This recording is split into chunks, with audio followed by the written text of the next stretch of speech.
Today I am talking about something special about these stocks. These stocks traded at this moment $97 and today's return which is 4% negative. In the last 5 days these stocks gain approximately 3% return.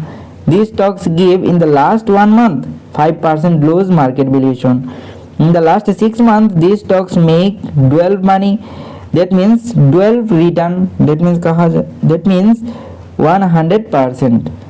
Here you can see how much return these stocks give to investor. 150% return these stocks give to investor in the last year to date, and 1 year's return which is 372% positive return these stocks give to investor. But these stocks lose at this moment much more money. Here you can see 35% market valuation lose these stocks at this moment in the last few months.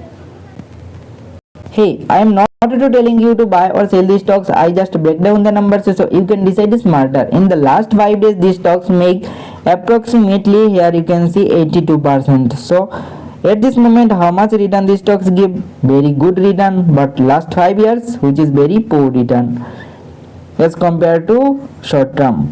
But whole return, if you see, these stocks give approximately 23,000% return. Okay, so what do you think about these stocks? Please comment below, and always do your own research before investing. Follow for more stocks breakdown.